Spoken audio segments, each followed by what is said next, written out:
Everyone, welcome. Thank you for coming today to our panel on equity. We're going to get started. It's 3:30, and it looks like we have about 35 people joining us. So this panel is to kick off our distance learning support series, and my name is Karen Taylor, and I work in the Instruction and Professional Development Department, and I also have my colleague Marlene Fong here with me today. So this is part of a larger distance learning series. We have our Mindful Mondays trainings, which are twice a month. So yesterday we had one on movement, and on Monday, August 19th, we'll have a 30-minute seminar on meditation. In fact, one of our panelists today will be helping us lead that. And then we also have a webinar on Thursday, October 29th on Thrively. It's a strength-based student assessment tool. It's a pretty awesome tool. If you want to learn more about how to assess your students' strengths virtually, check that one out. And then we also have our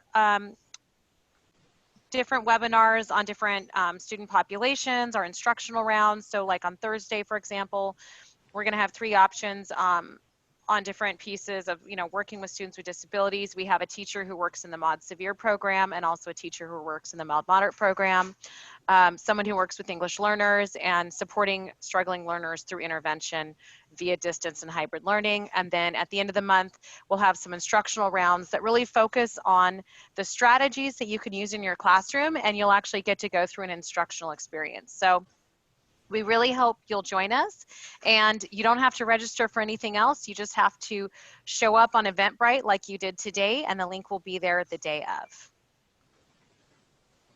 And before we get started, I just want to remind everyone to please vote yes on 15. It's our Schools and Communities First initiative, and not only does it support the school general funds, it's going to provide $12 billion statewide to schools for the general funds, which can be used for a variety of projects, but it also supports cities and counties. So like, for example, I live in Riverside, and I'm hoping we can use some of that money if it passes to help our project that provides housing to people who are housing insecure. We have a really great project in Riverside. So yes on 15 isn't just for schools, it's for your communities and your cities, and it can really help make a difference in our communities. So today joining us, we have 3 panelists, and they're awesome educators from all over the state. So we have Felicia Burton from Jurupa Unified. We have Brenda Nieves from Paris Union High School District, and we have Barry Roth up in Sacramento from San Juan Unified School District. So thank you all for joining us. And I don't think I saw that we needed any closed captioning, so I will keep the slide up, but you should be able to, with your view, see everybody who's talking. And our agenda today, we're going to do some introductions, talk about why we should focus on equity, hear about some models of success that these 3 educators have tried in their classroom with their students, talk about how to engage students, especially students from different types of populations where they might struggle more, whether it's a student with an IEP or maybe someone who's in transient housing, and then navigating the challenges of distance learning as everyone is doing right now. You'll also have an opportunity to ask questions in the Q&A. So after we go through the question and everyone answers, then you'll be able to ask your question in the Q&A to any of the panelists, and we'll make sure that you get it answered. Okay, and with that, I would like to start us off. So to my panelists, could you please tell us a little bit about yourself in terms of your role at your school and your student population that you primarily work with? Yes, my name is Felicia Burton, and I'm an education specialist in Jurupa Unified. I have a caseload of 23 students. In addition to my caseload of students, I also teach Earth and Space Science in grades 9 through 12. I also co-teach Earth and Space Science, and I also co-teach biology. So we have about 2,500 students in our district, in our school, I'm sorry.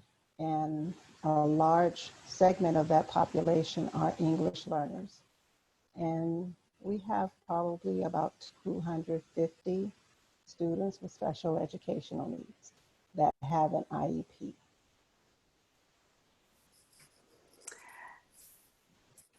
Hi, my name is Brenda Nievas. I am a middle school Spanish teacher. As Karen mentioned, I work for Paris Union High School District. We have, at my site, we have about close to 1,100 students. 95% of students are socioeconomically disadvantaged, and about 34% of our population are English language learners. And I am really happy to be here, be able to share and also learn from you guys. Hi, I'm Barry Roth, and I'm also very happy to be here. I'm in San Juan Unified School District at Encina Preparatory 6th through 12 High School. So we have 6th graders through 12th graders. We are located in the west end of our district. And so what our school is, we're talking about some of these demographics and what our students, kind of how they fit some of the traditional molds. We're about 99, 98% of our students receiving free and reduced lunch. About 18% receive support from special ed services, and about 38% are learning English as a new language. Our McKinney-Vento population, those who are experiencing insecure housing at the moment, they are about 34% of our students. So probably, you know, a lot of these numbers that we're talking about are similar to what many of you are experiencing, and really excited to be here and share some things that our staff has been doing. Thank you, everyone. So why do you think it's so important to talk about equity, especially right now when we're in a global pandemic and dealing with changing situations in terms of instruction and teaching and everything else? Why should we focus on it even more now?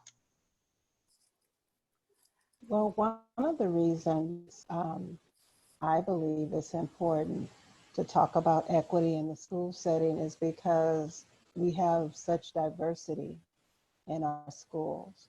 We have a lot of different cultures, and students really need to know that they're valued and that they have a great deal to offer within the school setting. There are many educational inequities that have just happened throughout the years. A lot of students have been defined or judged based on their race or their color. So as an educator, it's important that we focus on equity so that we can let our students know that they have a voice, that they can receive the educational experience they deserve. Also, we want them to know that they're just not a package part of the masses, that they do matter. And it's also important in light of everything that's going on in the world today. There are a lot of social justice movements that are taking place worldwide. And this is the world our students live in. These are the experiences that they are having day to day. And it doesn't seem like this is going away anytime soon. So we need to equip the students, let them know that they have a voice.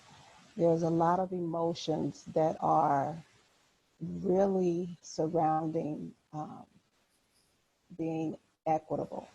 So students need to know that they have a safe place to address those emotions, those feelings, and that they have the freedom to talk, and that they can be the ones who actually help to institute any type of change that is going to be happening.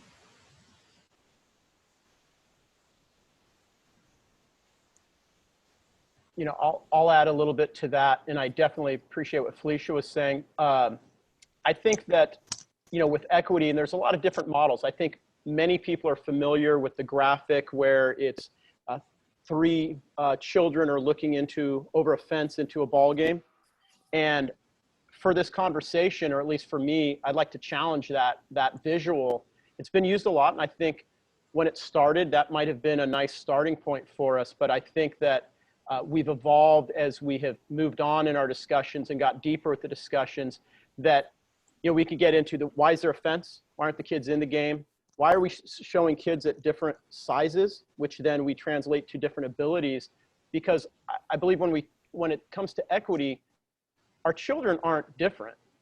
It's the barriers that our children are facing are so different. And so we talk about, when we frame, I think, or at least for myself and work with my colleagues when here in San Juan and at my school site and in the region, it's what can we do to begin to remove those barriers?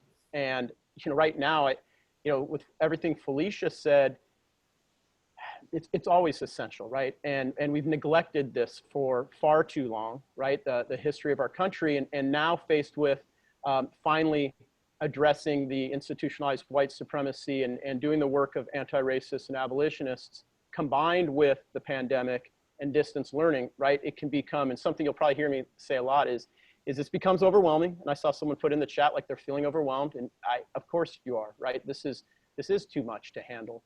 And I think that this is essential that we're addressing it, but it's the how.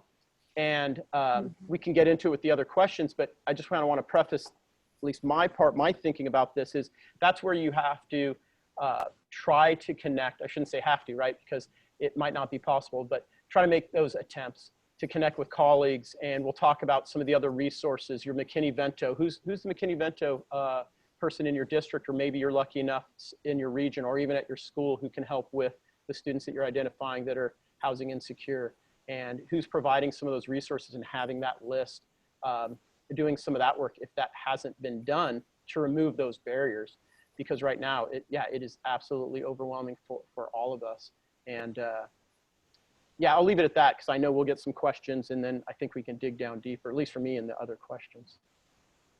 I like what Barry said, that equity for me is just trying to remove those barriers, because even though we are going through a pandemic, we still have a job to do. We still have we as teachers, we have the responsibility to prepare students to be competent and develop and gain those 21st century skills in order for them to be global citizens. So, and I think one of the ways that we can start removing those barriers is reflect on our teaching, and how can we do that? Well, I'm sure that you guys have, and I have, been adapting to this new way of teaching, so I think our mindset needs to be on the equitable mindset, where you are going to have to adapt your curriculum, because you might not be able to teach it the way you were used to, because now we're virtually.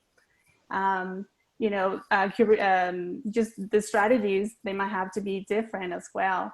And also we have to keep in mind that students may not be prepared for distance learning, but we have to have that mindset of equitable, where we think, yes, they might not be prepared, but they all can learn if we help them, if we provide access to all the resources that they need to be successful, and not just the resources, but also just to provide opportunities for them to be successful, because they're going through so much, just like teachers are too, but we have to provide those opportunities for them to be successful, and also that's going to help them to develop their confidence and move forward.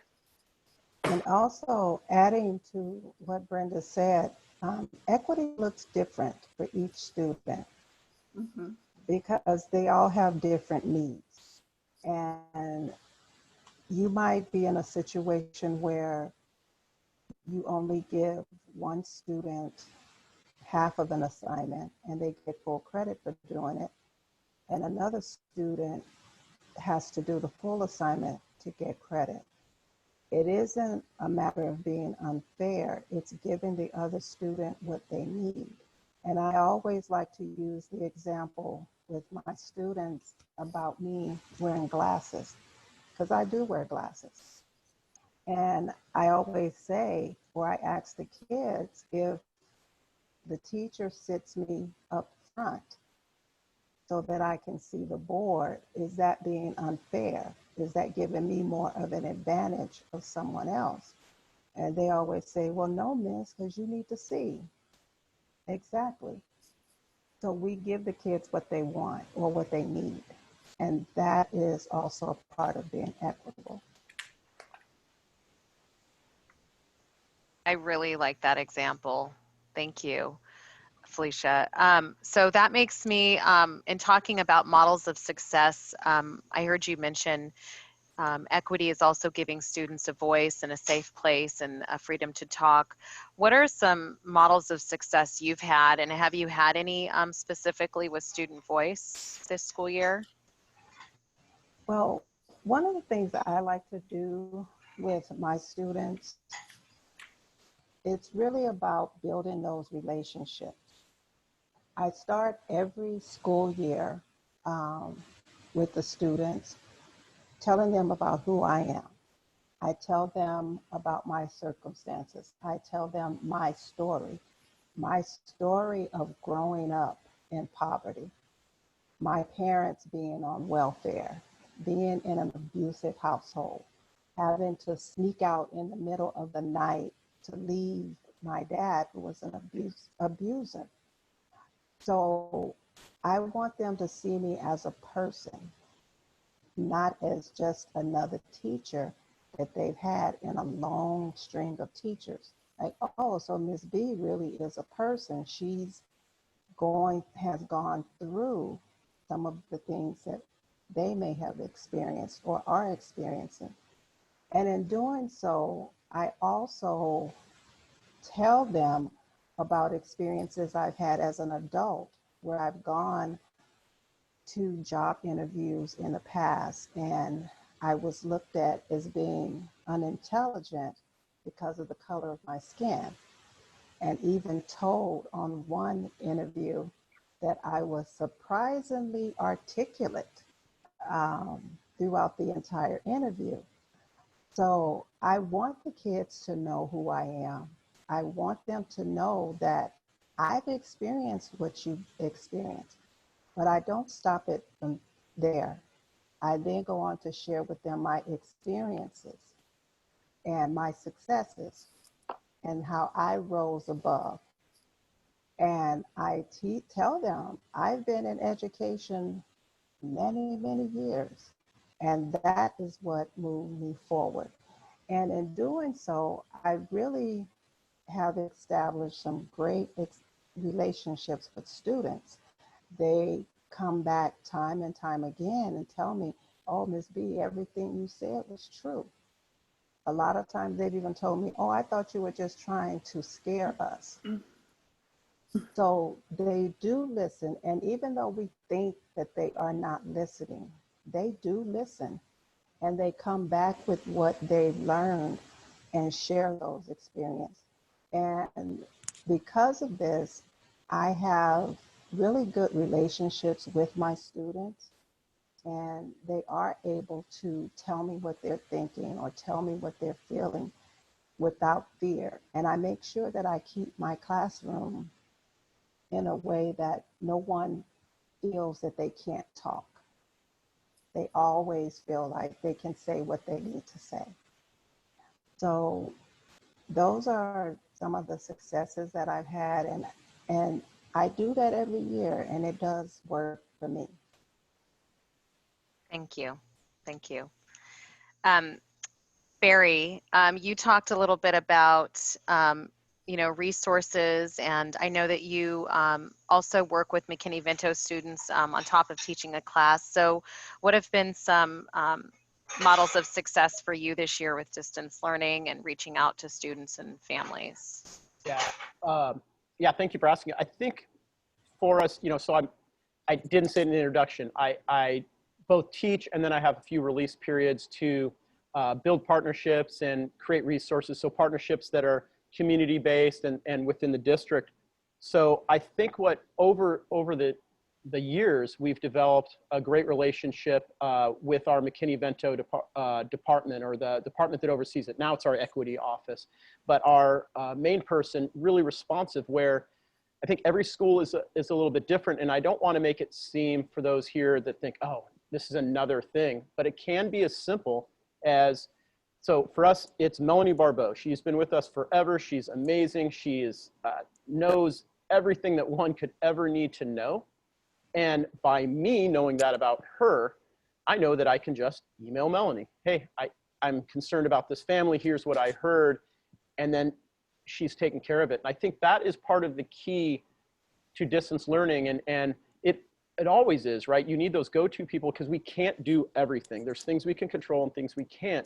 And, I may be able to find some, maybe a shelter or some other resources if I'm a full-time classroom teacher. But if I know the McKinney-Vento person that's the professional that has this great amount of skills, and so using that as an example, it can be as simple as that email. And whatever your school has, the system, I think what happens, and especially now because we're so separate, is that we might not be working our systems, right? And we may not have developed systems. So it can be as simple as asking the question, hey, when I have a student that is, whatever that fill in the blank is, that is experiencing blank, type of situation, hardship, a hurdle to overcome, who do I contact?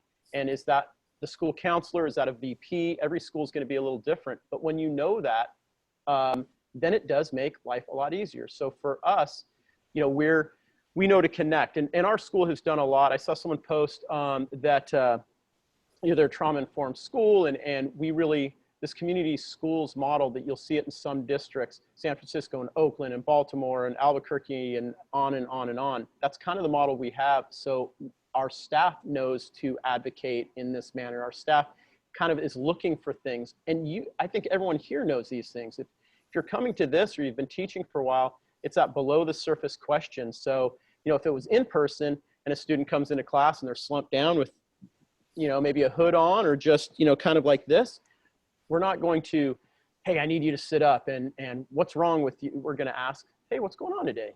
Do you need anything, right? And that starts the conversation on a human level, much, similar on that human level to what Felicia was speaking of. Now I'm getting to know the student. Do you need anything? Probably the answer is no. But eventually, by building that relationship, and hopefully sooner than later, you're starting to find out. And that is where some responsibility falls on our shoulders. It can be difficult. Like, then I need to follow up, right? If you're asking the question, then you need to know who to go to. But I think it's just, maybe it's the lead counselor or, VPs, they know what's going on and or who to contact. And once you make that contact, then it becomes that much easier going forward. But I think that's, these are things I think we did in person a lot easier because I could walk up to the office, right? And that's so much easier. So now we're relying on an email, and I don't know about everyone out there, but your emails are probably blowing up. And once it goes, past that first screen. So sometimes politely, I need to send a follow-up. People need to do it to me probably too often. And then it brings it back up to the top. But giving them a little grace. I think it was Felicia that spoke of it before too, with our students, right? With the, maybe one is receiving half of the assignment and one receiving the full assignment, and just knowing that right now calls for a little grace to our colleagues and to our students, to ourselves, right? We're not going to nail it every day as we would in person. So I hope that answers what you're saying, Karen. Yeah, it does. Thank you. And Brenda, what are some models of success for you this year? I know you mentioned just adapting and having to change your teaching. Where have you had some success with that? Just like Felicia, I always start with building relationship with students, especially at, at the middle school level. Sometimes it's hard to get to them, and just establish that relationship. So that was my first thing. And it's just an ongoing process because students come and go. And also, even though we're in a virtual space, you still have to have those norms in place. So something that I have always done, but this is the first time I did it virtually, was to create a social contract with them. So after 3 weeks, when students were, comfortable, I asked them, let's go ahead and as a class, we're going to come up with our own set of norms, and I'm going to type them on a Jamboard. And if you all agree with that, then you grab your sticky note and then you sign it because it's a contract. Once you sign it, you abide by it. And we revisit the contract, not because I have management issues, or, but just so students can, be remembered of those norms. And I have no issues with them, like, well, I want to sign it. No, because they created it. We all created it together. Also, another thing that I implemented, and I think students were used to, was giving feedback, but at the level where, you know, you pair students and said, okay, you're gonna be giving feedback on this assignment, or you're gonna give yourself feedback, you know, you're gonna reflect on your performance. But this time I added, you're gonna give feedback to yourself, but you're also gonna give me feedback on what I'm doing is working. Is it working or is not working? And how can I fix it? So they were caught up by surprise. They were like, so we get to criticize you. And I said, well, not necessarily, because, you know, I'm looking for more constructive, you know, we don't criticize, we don't judge. We just, you know, suggest things on how to improve, in this case, my lessons or my teaching strategies. And I think they felt, I really received genuine feedback from them as far as what was working and what was not working and what is something that I could change. And they really like that. So that's something that has really worked well for me. And I use Flipgrid because students sometimes they don't want to turn their mics on and share their true feelings and emotions or ideas. So I said, hey, you don't want to do it right now, just go to that Flipgrid, there's the link, and do it. And actually, students actually go and share out. And I say, you don't have to show me your face, I just want to hear what you think, you know, what's going on. So those are the things that they have worked really well so far. Those are some great ideas. So does the audience have any questions for our three panelists in terms of on their models of success that they mentioned? Now is your opportunity to type in the Q&A. And I see some folks have shared some input. So they're doing circle time and embedding SEL with their little ones. And this looks like this is from Anna Marie, that she is getting to know what each kiddo likes so that as they prepare slides for circle time, they're able to embed those things. Also for the nonverbal kiddos, using virtual sentence strips to discuss and do recall of story information. Thank you for that. So we don't have any more, we don't have any audience questions on that. So with so many difficult circumstances for our students during this pandemic, what is your advice to other teachers for student engagement? Well, one of the things that I would suggest or advise, first of all, as teachers, once we went on to distance learning, we were inundated with so many different resources. We have, go to Teacher Pay Teacher, find out about this. Go to Edpuzzle. Oh yeah, then there's Remind, there's Flipgrid, there's Ducksters. So we get all of this just keeps coming at us. And we, as teachers, we're curious. So we want to learn about them. And we go to everything and we want to try this and we want to try that and we want to try this. But what I found is that we have to pick two, maybe three, become the professional at that. Because otherwise you inundate yourself, you put more on yourself than you have to. Also, just being flexible. I know with me, I'm very OCD. And I tell my kids that all the time. It's like, I want it just like this. I tell them you have to turn it in here. That's where you need to turn it in. But with my population of students, having to go find the assignment and do the assignment, then download it, to upload it, and then send it to me. It's so much for them. That's too many steps. But what I do know is that my students, they're always on that phone. They can operate that phone like a champ. So what I had to do is change my mindset. No, they don't have to send everything through the learning management system. They're good with using Remind. Take a picture of your work, send it to me through Remind. What's the difference? So we have to be flexible in how we do things, because we try to keep to that rigid course. we're going to really be hurting ourselves. We're going to stress ourselves out. But in being flexible with what we do, not trying to learn everything and use everything that's out there, it's really going to help us. And then we don't have to stress the kids out. So I had to make a lot of changes because I had everything on one learning system and the kids were having a hard time navigating. So I was getting fewer and fewer assignments. Then I told the kids, okay, how about you take a picture with your phone, send it to me to remind. So then I started getting a little bit more work, but it still wasn't enough. So I had to change where I put their assignments.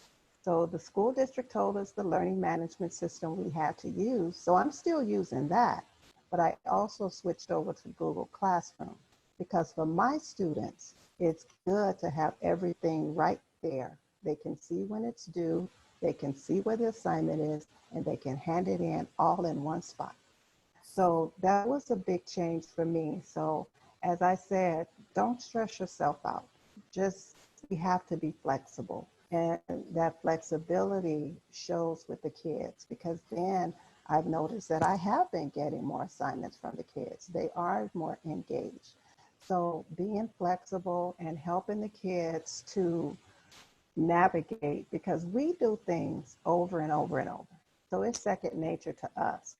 So we're thinking, why are they getting this? But they're not us. And I have to keep that in mind. Thank you. That was really great advice. Thanks. Barry and Brenda? I don't know how I can follow that. Everything, I mean, that was so on point.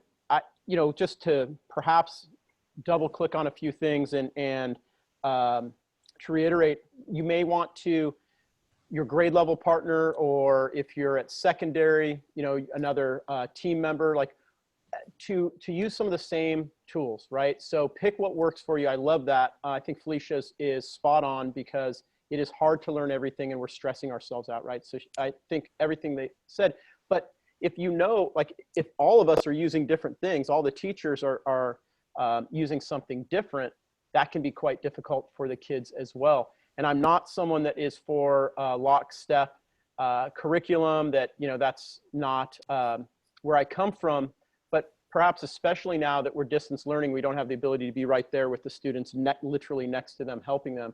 If we can pick some things at least that are common, if you have that relationship with your peers. So I love that. And I was thinking as I was listening to Felicia, you know how it is if you give a test and you look at the grades and you're seeing just a lot of low grades, a lot of D's or F's, who needs to make the adjustment, right? That's on us as the practitioner that I must have not done a great job, right? It hurts. When you see that, you're like, that's on me, right? And then we reteach and we retool. And so I think right now, when we see kids aren't engaging, like, you do hear some saying, these kids, they're not engaging. Well, to think about what Felicia was saying, perhaps we're not delivering it in the best manner possible. Now, I know by saying that, and if I heard that, I'd be like, well, what more can I do? Because we are doing a ton, right? You're working longer hours than you ever have. You're working harder. If you're a veteran teacher, you're teaching like you were a first-year teacher, right? You are planning lessons you have given 5, 6 years in a row, multiple periods that you could kind of review a little bit before the lesson, but basically you got it. You're back to like minute by minute planning. So we are doing a ton, but I think it's being flexible, as was said, and that we need to make some changes. I think that one thing that has helped a lot with engagement, if you're using Zoom, using breakout rooms, if you can, depending on your district's rules around that. For us, it's secondary. We can move kids to breakout rooms and then move between them as a practitioner as we would in the classroom. In those small groups, all of a sudden I can get some kids talking that may not have been before. In my upper grade levels, I'll leave the chat on where everyone can kind of chat because we have that relationship. At lower grade levels, it might just be to me, but then I can voice to kids and I'm finding more and more kids. And then sometimes I'll just pause as we do in the classroom and at least give me a thumbs up, you guys. Simple things to begin that relationship where can you turn on your camera and it's just your thumb, or using the reactions that Zoom offers. I think some of those little wins to get them more comfortable, because although we know students are comfortable with technology, they're not comfortable. I mean, they don't have experience with DL, and yet we're asking them to all of a sudden. And I've taken an online, my master's was a distance learning master's, and it was tough to master. It was tough to, to really, well, to master, I'll go with that. And I was a lot older, right? And so we're asking youngsters to be able to be experts. And that's, we know that's not fair. So I think it's those simple things, breakout rooms, the chat feature, using Remind is great. Flipgrid, what can be some wins? And then maybe asking the students, hey, what have you used in some of, if they're moving, if they're secondary, moving between classes, what's going on with that? Or asking your grade level, if you're at elementary, where are you guys finding success? And I think we're forgetting some of those basics that we would do if we were on campus. We'd go down the hall and we'd talk to someone. We'd see them, in the parking lot, and we'd talk to them. And we might not be doing that to the same extent anymore. So that's what I would encourage as well. I think Felicia and Barry said everything already. I don't know what else to say, but no, I'll go ahead and add a couple things. The breakout rooms work, they work really well. If you have Zoom, I know if you have, if you use Google Meet, I think they just roll them out. So that is something that you can use. For me, something that I have, I have been trying, or I've been doing is, I try to create an experience, and I try to give them something to look forward to. For example, if I tell them, okay, we're gonna have a quiz, we're gonna have a test, I turn that quiz or that test into a breakout room. So I use a simple Google form and create the questions, and they can either do it independently with my help, they can always ask for help, or they can do it in groups. So, and that has worked really well for me. Another way that I create something for students to look forward to is the way that I introduce or review content, or I even assess content. I use Quizlet, I use quizzes, I use GimKit. I don't tell them, okay guys, so okay class, tomorrow when you guys come to your live session, we're gonna do GimKit or quizzes. I said, be ready, because we're doing Fast and the Furious. And they're like, yes. So they already know what to expect, because I use specific phrases, and that helps them. And something that we have to do is we have to be clear, Felicia said, just speak to, 2 platforms that you're going to be using. Barry said, just less clicks. And if you remember, at the beginning of March, April, that phrase, less is more. And that is absolutely right. We have to do less in order for students to be more productive. I also award badges, you can, there are a couple websites that you can actually use. They're free, subscription. And you can create, cute ones, and then you can award them. Or you can use one where they have the badges and you just click and then give it, award the badges. That's something that they like. And then if you give them like a Google Slide where they have like an image of a locker room, and not necessarily like a Bitmoji classroom, but more like a locker, their locker, they can actually put those badges there and they can showcase them. So that has worked really well for me. And then the check-in question, I try to make it kind of fun, and it has worked very well. Today, I just asked them, hey, how are you guys doing? But I had different images of Baby Yoda: sad, happy, tired, nervous, stressed. And they were willing to actually turn their mics on. Well, I'm stressed because we just have too much work to do, Ms. Nieves. And I said, well, yeah, let's talk about it. So that also leads into conversations. And another thing for the breakout rooms, they don't know whether I'm going to put them in the breakout room to do an activity, or I say, okay, you guys have 3 minutes, go ahead and talk about something that you guys are interested in. And I just jump in from one room to another just to monitor, So those are the things that I have been doing, and they have worked really well. Can I Those just, are all such great ideas. Yeah, go ahead. Go I ahead. And then we have some questions. yeah, I'll be really quick. Just what Yeah. Brenda said. So the Yoda faces, if you guys got a picture of that, because one of our community partners is doing wellness checks with our classes, and they used with one of our high school classes, it was how to, on a scale of Drake, the recording artist, like where are you, right? Because it's an older students, but and I'm happy to provide people, or maybe Brenda can, but it worked so well.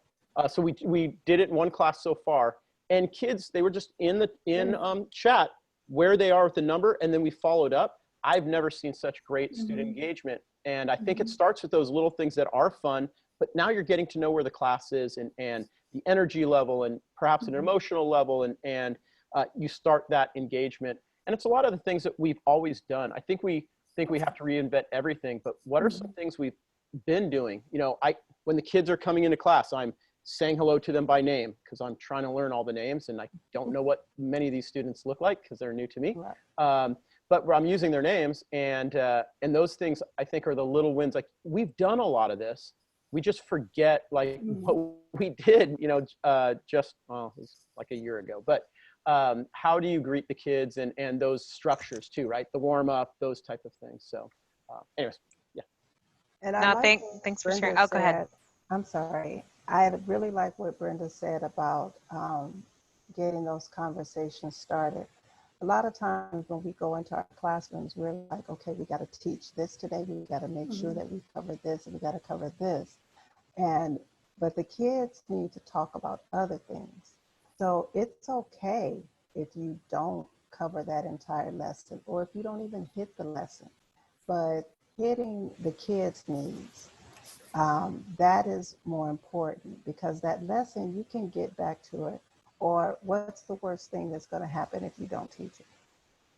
But if you are actually connecting with the students, giving them an opportunity to express themselves, that is way more important than any lesson that we're going to teach, or me teach about science. You're muted, Karen. Yep. I sometimes need the mute button. Absolutely. Oh my gosh. This is such great knowledge from the three of you, and I appreciate you sharing just everything today, and I know everyone else does. We have some questions, and I know Felicia was able to answer some in the chat, so thank you. Someone had asked about, I just want to share it with everyone because I think but it was about internet. How do you work with students who are struggling with poor internet connections? And I think Felicia had said, Felicia, you said your district provides hotspots, right, for students? Right. We provided hotspots for all the students, but it took a long time for them to get those hotspots. So what we did, whatever we did in class, if there was an assignment, I just emailed it to my special ed admin. He just had his secretary to print it out, and I had packets waiting at the school so the kids could just pick it up. So they were actually doing the same thing. They may have missed out on some of the videos that we watched, but I actually differentiated what I gave them to meet whatever they had. Gotcha. That's a great strategy. So how do you help gen ed teachers, and I think this one's mainly for you, Felicia, how do you help gen ed teachers to adapt lessons, especially when 33% of students are failing?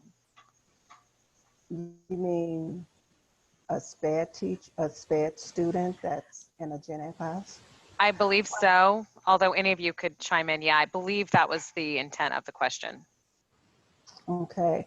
Well, a lot of times, like I know I co-teach in 3 different classes, and the most important thing is for the gen ed teacher and the special ed teacher to collaborate. I do breakout rooms. So Google Meet now has breakout rooms. I saw someone ask that. Yes, they do.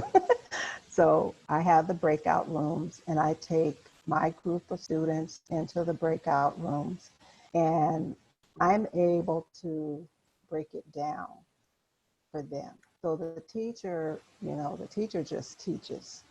And I know the students are just sitting there, their heads are spinning.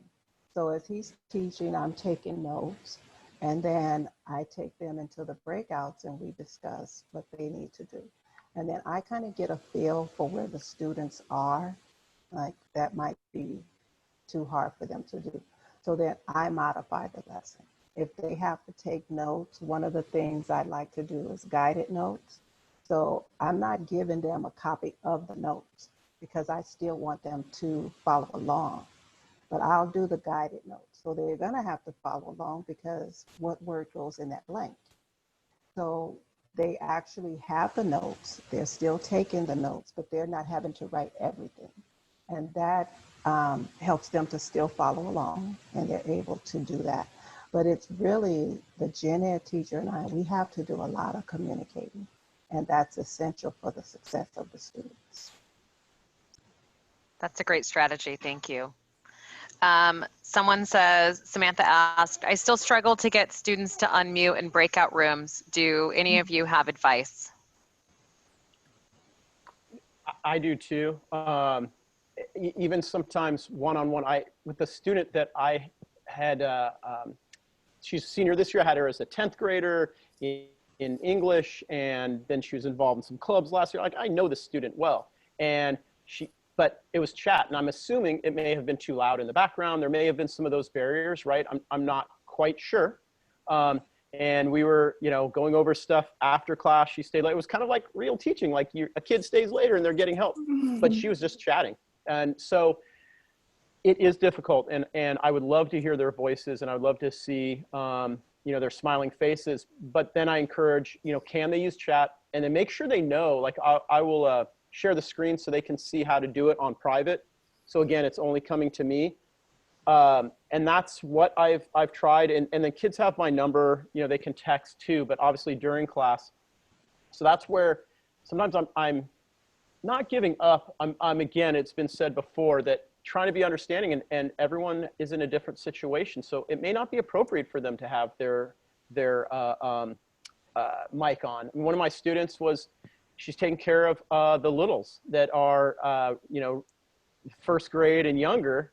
And, she'll say, Mr. Roth, like, my younger brother's throwing a tantrum, so I'm here, but, you'll still post the recording? Yes, I'll still. And, they're doing that in private chat.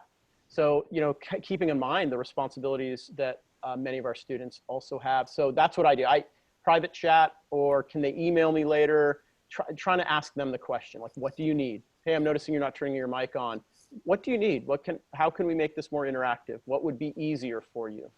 Those are some of the questions that I ask. Yeah, I agree with Barry. I think the biggest the main reason for students not to turn their mics on is because the noise in the background, because they have shared that. So for me, is every day is a new day. So let's give it a try. And what I have done is that I always tell them, I know that there might be a background noise, and you just you want to be polite and you don't want us to hear it. But if you can just, don't worry about it, just turn your mic, say what you need to say, turn it off, and we're good. Kids are willing. It seems like they're willing to do that. And then in the breakout rooms, like I said, I don't know, talk about food and they'll talk. Example, I put a bunch of images of their, different chips that they like, Doritos, Hot Cheetos, Takis. And I said, okay, I'm going to send you to the breakout room. Which one has to go? Because one has to go. And they have 2 minutes, and then they have to decide as a group, which one are they going to eliminate, and then why. And then I give them the option when they come back. One of you guys have, talk, be the spokesperson of your group, or you can just type it in the chat. That's it. And they talk. They just ask them about food and they'll talk, I guess. It has worked for me. So, but again, this is middle school, so they're just a little bit different than high school students. Yeah, and as Brenda said, I'm I just asked them, I said, okay, I need to hear your little sweet voice, so I'm gonna need you to unmute that mic. And I can hear them laughing in the background because one of the things I do, I laugh with my kids. I laugh with them so much. They always tell me, I've never met a teacher that laughs as much as you do. So I'm forever laughing with them. If we're in the breakout room, I'll say, come on, I need to see that cute little face.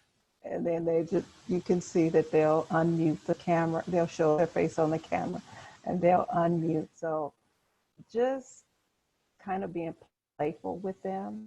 And I always send them questions like, what's going on? And boy, do they send those messages.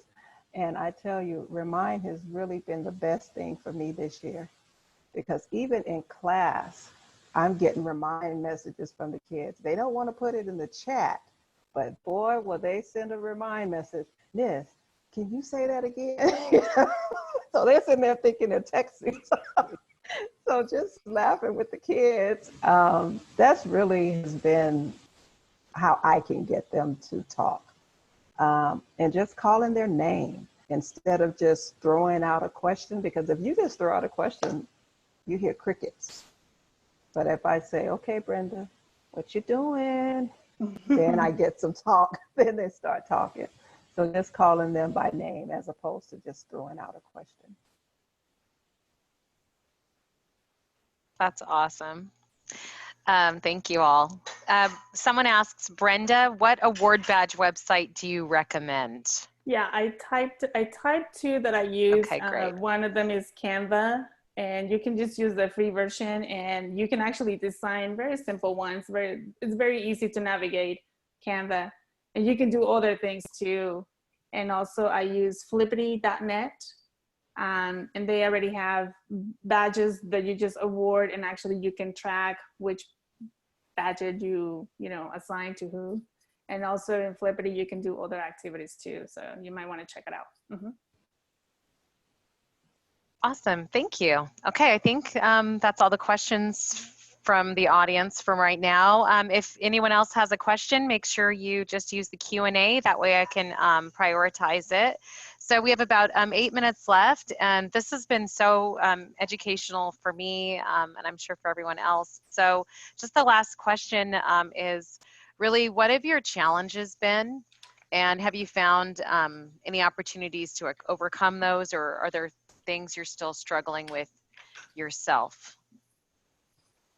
Well, my biggest challenges really has been to get the students engaged. That has been the absolute biggest one. They were not completing assignments. It was hard for them to navigate in the learning management system that we had. So what it meant is that I had to make changes.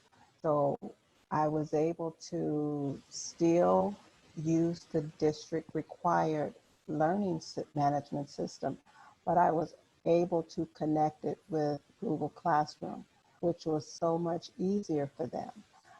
They've used Google Classroom in the past. They know I can look for due dates, I can look for my assignments, and I can hand it all in on one page. So that was one of the ways that I was able to overcome this. Also, communicating through Remind. That was really the best thing for me, because I'm always able now to connect with the students. I can send them a message and I get a quick reply. So just doing things differently for me. Personally, on a personal level, I'm still struggling with being balanced and just managing my time. I'm always working, because as Barry said, we're working like we're brand new educators. And I've been working in the field of education since 1996. But I find myself up all night trying to be balanced. So if I could just give any advice, I'm like, you have to just really take care of you, forgive yourself. What's there today is going to be there tomorrow if you don't do it. I can say that, but I have to remember that.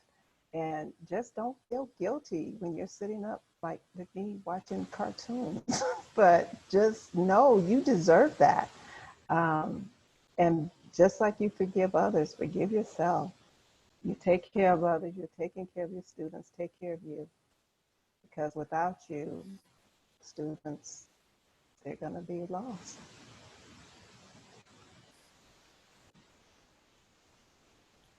I agree with Felicia. Something that, well, personally, what I have struggled with is separating work from home because I work from home. So I can just keep going and going, you know, until my husband says, "Hey, what time is dinner?" Like, oh, that's right. So it has been very difficult for me to say this is a time when I'm going to stop. I am not even going to check my email. I'm not even going to check Remind, because if I do, I will reply and I'll start working. So it has been really difficult for me to do that. On the other hand, I'm trying, but just the communication with parents. We, not just me, but as a site, we are struggling to just keep that communication going with parents. And when we do, you know, parents are really lost. Like, well, I didn't know that my student was supposed to be, you know, the live session doing second period at this time. So instead of being a 10-minute call, it turns into a 45-minute call, you know, trying to teach, you know, or help parents to help their kids. So that has been a struggle.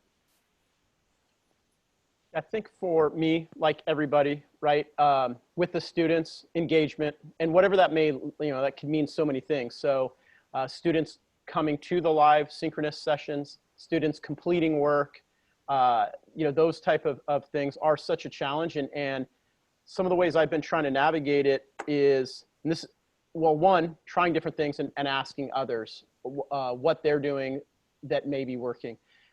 Even, and depending on how your professional development is actually planned, perhaps reaching out, whether you have a site leadership team or admin runs it, and asking for, because maybe no one's asked, like, could we spend a day where people are sharing best practices and maybe doing that in breakouts, right? So you have some people that are learning Flipgrid and others are learning something else. So some of those type of things may be helpful. But what, when I first heard the question, what Felicia and Brenda said is we have to set limits, right? This is for the long haul. This is a career. We're professionals. We need to still, you know, have our all to give to the students for the whole time. And so I even think, thinking ahead, when you're headed into a meeting and you know, maybe a grade level meeting, and I'm gonna probably get asked to take something on, anticipating saying no, maybe ahead of time, because you're going to have to do that. Setting that, you're not checking email one more time. And if you are gonna send an email, not looking at what came in, right? If you must send something, because once you see it, as Brenda was saying, now you're back into that. We have to think Maslow's hierarchy of needs for our kids and giving them some grace that, like Felicia's saying, like love the students. That's why we do this, right? We love our kids, focusing on that. If we can provide them with the SEL and some love now in this hard time, we can get after the learning. There will probably be a dip, right? We have to admit that achievement is going to drop because of this. And it's tragic and it's horrible, but we can come up with some big wins that we feel good about by just, you know, providing that love and that support. And maybe that's why they show up, right? Because they're getting that type of support. Yeah, that's what I was saying. In time, yeah, you just cherish your time so we can give our all. Because it's still a great profession. It's just super hard right now. It's super hard. Thank you. So we just have a few questions. How do you, I believe this is for Felicia, how do you balance IEPs with lesson planning? Oh, that's hard. I'm not gonna lie, that is hard. I am, like I said earlier, I'm someone that's so OCD. So what I have to do is make checklists. I know what's coming up. I know what IEPs are coming up. So I just put, okay, so today I'm going to send out the notice of meeting. I'm going to get started on this part and this part. So I set how much I'm going to do at one time. And I keep a lot of notes because I forget, because I started something else and like, did I do this? And so many times I have to say, I'm so pleased when I go back and say, oh, I did that already. But it's difficult because it's a lot. And those IEPs, because those are the legal documents, those are the legalities that I'm always afraid of. I'm always hyper focused over there. But as far as the lesson planning, I say, okay, well, I'm going to spend this much time planning a lesson. So really just setting time limits on myself, keeping a checklist, and I'm able to check it off. And then I don't make the checklist when I'm so stressed about how much I have to do, because I always forget something. But if I know what's coming up and make the checklist, then I don't forget. And then I'm always referring to it and just keeping notes for myself that, yeah, this is what I need to do. And just making sure I get it done. And then setting those time limits so I don't get overwhelmed. Thanks. Those are great, two great strategies.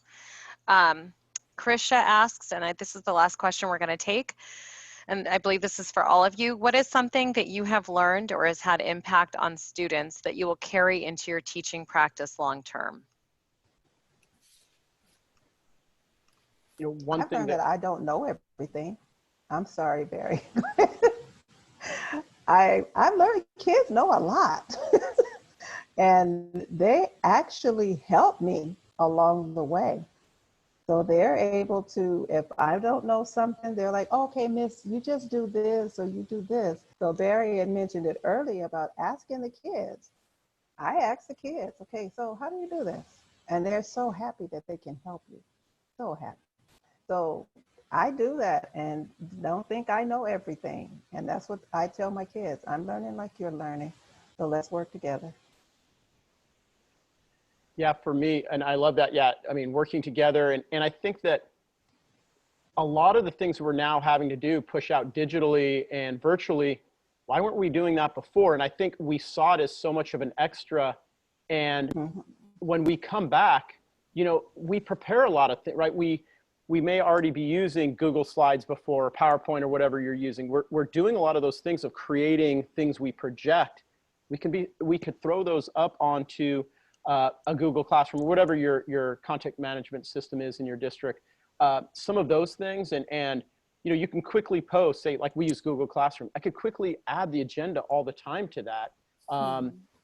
And then, because we do have a problem with an absentee rate and chronic absenteeism, so allowing those kids who, because a lot of times they just can't get to school, they even want to, but you're giving them access, right? So some of these things where we've really provided this amazing access to students, let's keep that alive, and that two-way and multiple ways to communicate with us when we do come back, whether it's in hybrid and then hopefully soon, someday, so when we have them all back and we're back in real life, fully back, whenever that happens, that we still can reach those others, right? And I think it helps us too. So I think some of those type of just simple management things that we do yeah, I'll just leave it at that.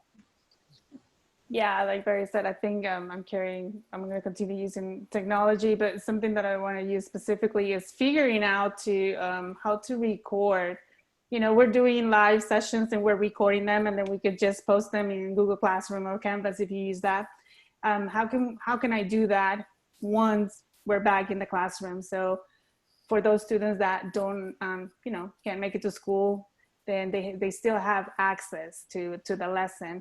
And another thing that I do want to carry, not that I was not, but I think I have a lot more empathy and compassion.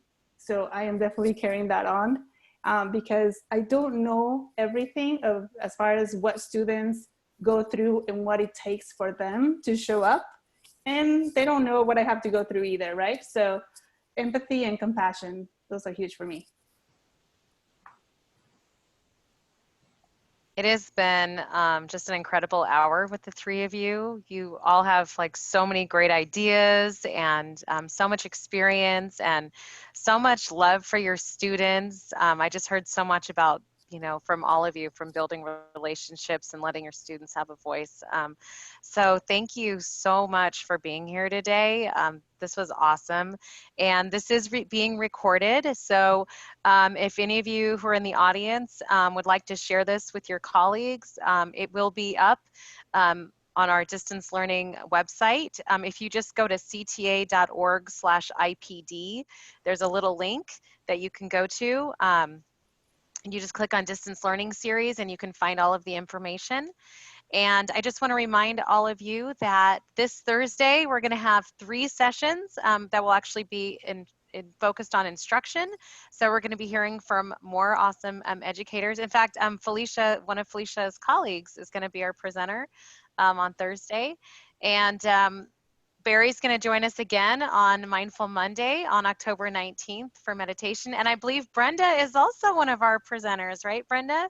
You're one of our presenters Yes, this month? I think I'm doing the instructional rounds, At the end. the 22nd, I think, if I'm correct.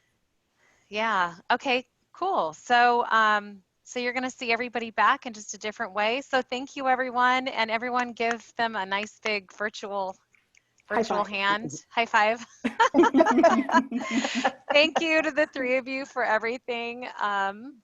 And yeah, I think everyone's doing a little applause. Thank you, everyone. Have a great evening. And I hope you all have a really awesome week. So Thank you. Thank take you. care. Bye. Bye-bye. Bye-bye.